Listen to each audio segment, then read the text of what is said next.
అందరూ ఉంటారు, prime minister అందరూ ఉంటారు. కానీ అక్కడ సీట్ల అరేంజ్మెంట్లో గతంలో ఒక ఆనవాయితీ ఉండే, అపోజిషన్ లీడర్కు అదేవిధంగా రాజ్యసభలో ఉన్నటువంటి అపోజిషన్ లీడర్కు ఈక్వల్ మంత్రులతో సమానంగా మూడో వరుసలో కూర్చోబెట్టిండ్రు. ఏదే కానీ మొదటి వరుసలోనే ఉండాలి. ఎందుకంటే బాబాసాహెబ్ అంబేద్కర్ రాజ్యాంగంలో రాసిండు, ప్రభుత్వంలో ఉన్నవాడు అపోజిషన్లో ఉన్నవారికి ఈక్వల్ రైట్. అపోజిషన్ లీడర్ అయినటువంటి రాహుల్ గాంధీకి అవమానం చేస్తారు. అదేవిధంగా మల్లికార్జున్ ఖర్గే ఏది రాజ్యసభలో అపోజిషన్ లీడరు మూడో వరుసలో కూర్చోబెట్టడం ఏమిటి అని నేను అడుగుతున్నా. ఇది రాజ్యాంగం నడుస్తుందా లేకపోతే డిక్టేటర్ పరిపాలన జరుగుతుందా అని నేను అడుగుతున్నా.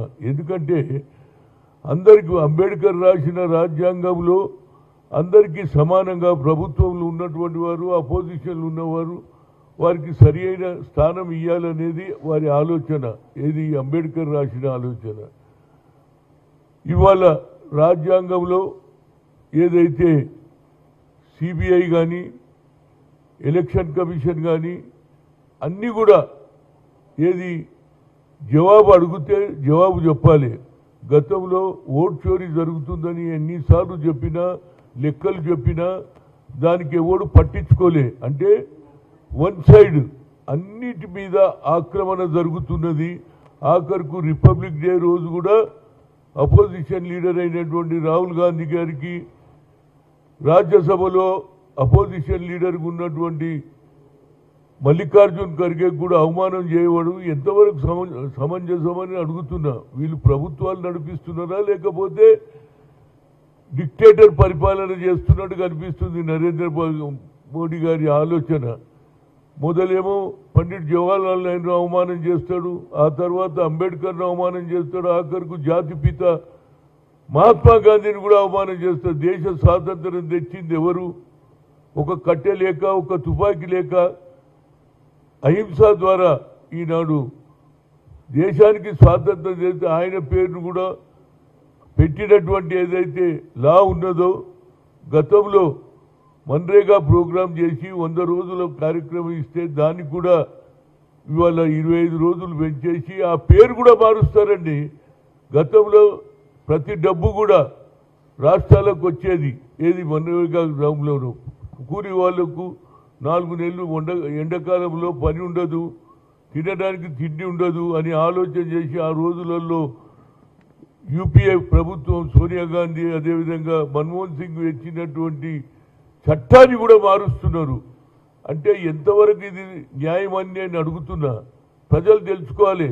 ఈ విధంగా అంబేద్కర్కి అవమానం, నెహ్రూ గారికి అవమానం, మహాత్మా గాంధీని కూడా అవమానం చేయడానికి వచ్చింది. అదేవిధంగా నిన్న జరిగినటువంటి సంఘటన అది బాధాకరం.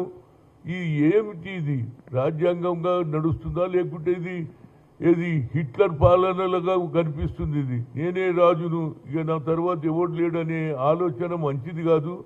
యాజ్ ఎ సీనియర్ లీడర్గా నేను 3 సార్లు రాజ్యసభలో ఉన్నా, నేను చూశాను ఈ కల్చరు. మేము అందరికీ కూడా అపోజిషన్ ప్రభుత్వంలో ఉన్న అపోజిషన్కు ఈక్వల్ రైట్స్ ఇచ్చినాం. వారికి కూడా సరి అయిన ప్లేసు ఏది అకామిడేషన్ చేసినాం. కానీ వాళ్ళనేమో 3వ రోలో కూర్చోబెడతారు. అటు రాహుల్ గాంధీని అదేవిధంగా మల్లికార్జున్కి వారిని కూడా అవమానం చేశారు. దీన్ని నేను ఖండిస్తున్నా. ఇలాంటి అవమానాలు సహించేది లేదు. ఇది డిక్టేటర్ పాలన, ఇది ప్రజాస్వామ్య దేశం. ఇంకో పక్క దేశంలో ఇంకో కొత్త కార్యక్రమం.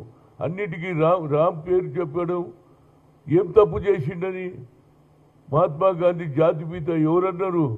ఆనాడు సుభాష్ చంద్రబోస్ అన్నాడు, మనం యుద్ధం చేద్దాం బ్రిటిష్ వారితో, సిపాయిలను తయారు చేస్తా అంటే ఒక సిపాయిలు తయారు చేసి యుద్ధం చేద్దామని అన్నటువంటి వ్యక్తి సుభాష్ చంద్రబోస్ అన్నాడు. ఈయన జాతిపిత అన్నాడు. ఆ జాతిపితకు అవమానం.